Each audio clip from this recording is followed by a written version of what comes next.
तो जैसा कि आप सब भी जानते हैं कि खेसारी लाल यादव भोजपुरी इंडस्ट्री में एक ऐसे सुपरस्टार है जो कि हमेशा किसी न किसी विवाद में फंसे ही रहते हैं और इनको हमेशा बदनाम करने की कोशिश की जाती है। तो वहीं इनकी बेटी कृति को लेकर भी कोई ना कोई बातें वायरल होती रहती हैं।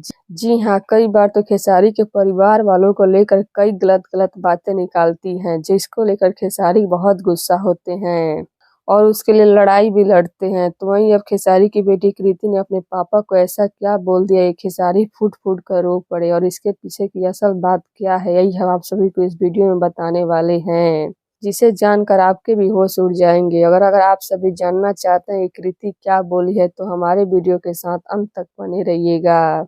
और हम वीडियो में आगे बढ़े उससे पहले आप हमारे वीडियो को लाइक कर दें, चैनल को सब्सक्राइब कर दें और हमारा वीडियो देखने के बाद शेयर करना ना भूलें। तो चलिए बढ़ते हैं वीडियो की तरफ और आप सभी को हम बता देते हैं कि आखिर कृति खेसारी को ऐसा क्या बोल दिए कि वो रो पड़े।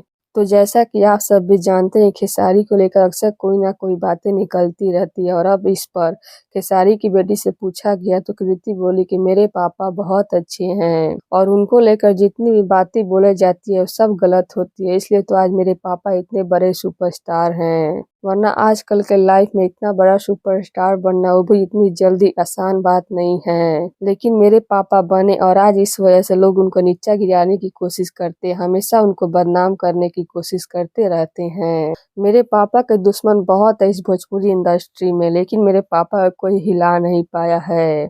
मेरे पापा का स्वभाव बहुत अच्छा है, उनसे सभी प्यार करते हैं और वो भी उनसे उतना ही प्यार करते हैं और ये सब बातें खेसारी को पता चली तो वो रो पड़े। जी हाँ, क्योंकि खेसारी को लेकर अब उनकी बेटी भी उनकी तारीफ करती दिख रही है, तो इससे बड़ी बात क्या हो सकती है। तो लीजिए इसी वजह से कृति की वजह से खेसारी रो पड़े। तो अब इस पर आप सभी का क्या कहना है? क्या कृति खेसारी को लेकर सही बोली है? अपनी राय नीचे कमेंट बॉक्स में जरूर दें। धन्यवाद।